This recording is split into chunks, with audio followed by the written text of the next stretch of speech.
tidak dapat dibentuk dalam hanya suatu hari, tapi karakter dibentuk dalam proses pendidikan yang dilakukan secara terus-menerus dan berkelanjutan.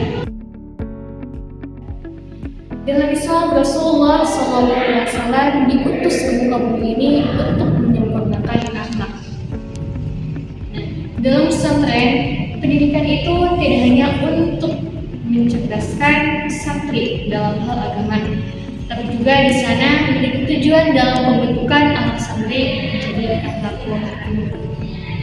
Lalu bagaimana proses penanaman dan pembentukan akhlak di pesantren? Jawabannya ada dalam manajemen santri berbasis karakter. Ketika mendengar kata manajemen, pasti yang dipikirkan dalam kita adalah suatu proses administrasi dan juga aturan dalam suatu kegiatan. Padahal manajemen dalam suatu pendidikan itu sangatlah luas.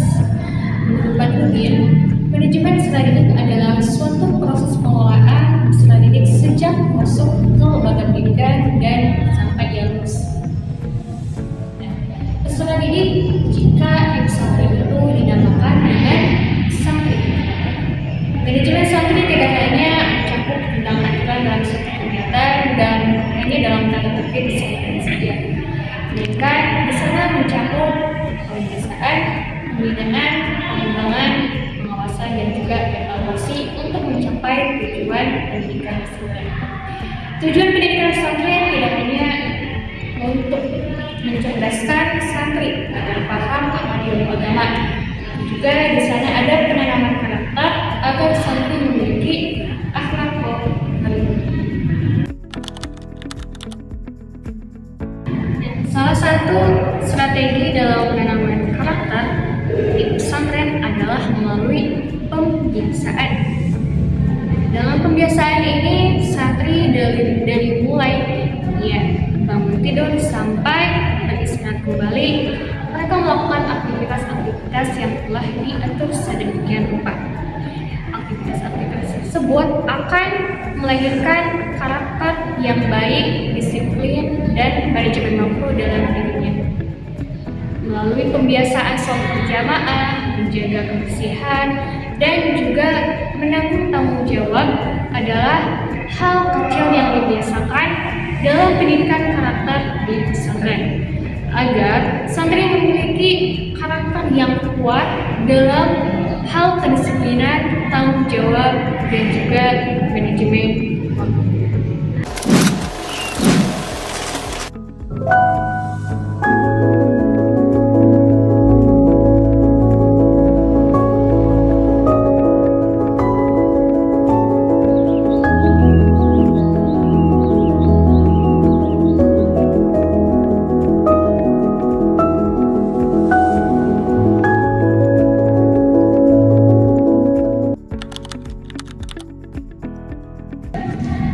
Selain melalui pembiasaan, pendidikan karakter juga ditanamkan melalui keteladanan atau dikenal dengan istilah uswah. Di sini, santri belajar bukan hanya apa yang diajarkan ustadznya di kelas, tetapi juga mereka belajar dari apa yang dia lihat dan juga apa yang dia dengar. Di sini selaras dengan prinsip dari Ki Hajar Dewantara, yaitu ingarso sungguh telodo, di depan harus menjadi teladan. Dalam keteladanan ini, di sana ada peran kiai, asatidz dan juga santri senior atau yang telah lama tinggal di pesantren untuk memberikan contoh kepada santri-santri yang ada di bawahnya. Nah, hal ini apabila ditanamkan dengan baik, dipraktekkan dengan baik, akan menanamkan karakter yang baik pula bagi santri di pondok pesantren.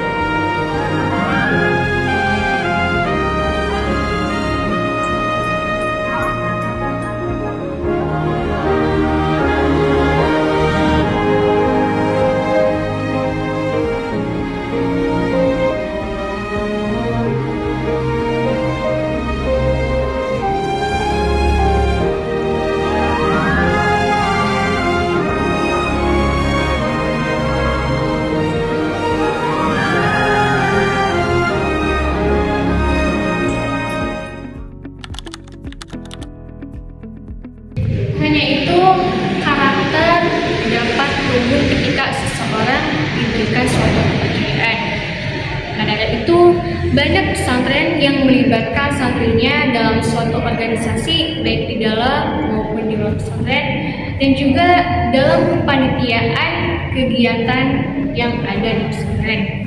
Dari pengalaman ini, santri dapat belajar tentang yang namanya kepemimpinan dan juga bekerja sama dalam suatu kelompok. Di sana santri belajar memecahkan masalah dan juga problem solving yang lainnya. Nah, diharapkan melalui aktivitas ini, melalui pengalaman ini, santri dapat menjadi bekal nilai ketika ia hidup di masyarakat, ketika ia kembali ke lingkungan masyarakatnya nanti. Nah, tak hanya belajar menjadi pemimpin, tetapi juga santri belajar menjadi anggota yang di dalamnya harus belajar menghargai pendapat orang lain yang mungkin saja berbeda dengan dia. Surat keputusan pimpinan Pondok Pesantren Bidayatul Hidayah dan Majelis Guru pada tanggal 23 Januari 2026 tentang penetapan anggota organisasi Orbit Bidayatul Hidayah. Organisasi Pondok Pesantren Bidayatul Hidayah berjuang, berikhtiar dan berusaha menjadi calon-calon pemimpin yang amanah dan pemimpin. Pembentukan karakter juga membutuhkan yang namanya pembinaan dan juga pengawasan. Nah, pembinaan dan pengawasan ini tidak hanya sekedar memastikan kalau aturan itu dilaksanakan oleh semua santri, tetapi juga pembinaan dan pengawasan ini berperan sebagai sarana dan prasarana untuk mendampingi santri dalam berkembang dan memperbaiki diri. Jika santri melakukan suatu kesalahan dalam pengembangan dan juga pengawasan ini, santri diberikan konsekuensi dari suatu kesalahan atau suatu pilihan yang diambilnya. Dari sinilah seorang santri dapat belajar dari sebuah pilihan yang diambilnya dan bertanggung jawab dari sesuatu yang dipilihnya, dan dapat memunculkan nilai kesadaran moral dalam diri seorang santri tersebut.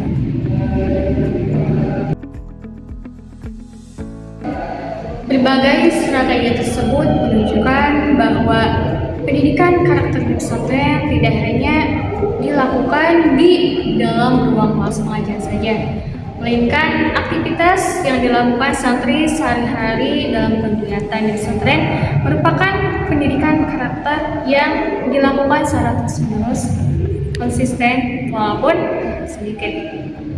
Nah, diharapkan melalui pendidikan karakter tersebut, santri memiliki jiwa yang religius, disiplin, bertanggung jawab, dan mampu mengambil setiap keputusan secara baik. Nah, harapannya santri itu dapat membawa bekal nilai untuk dia hidup di pesantren dan juga ketika ia kembali di lingkungan masyarakat di tempat tinggalnya. Jadi dapat kita ambil kesimpulan bahwa manajemen santri berbasis karakter itu bukan hanya pengelolaan dalam suatu aturan kegiatan saja atau dalam suatu tata tertib di pesantren. Lebih dari itu, manajemen santri berbasis karakter merupakan suatu proses mencetak generasi santri yang berilmu, berakhlak, dan juga dapat bertanggung jawab. Karena ukuran keberhasilan suatu pendidikan itu bukan hanya dari ilmu yang ada di kepala saja, bukan hanya banyaknya ilmu yang ia dapat, tetapi bagaimana ilmu tersebut dapat terrealisasi dalam kontribusi di masyarakat. Terima kasih, mohon maaf atas segala kesalahannya. Wassalamualaikum warahmatullahi wabarakatuh.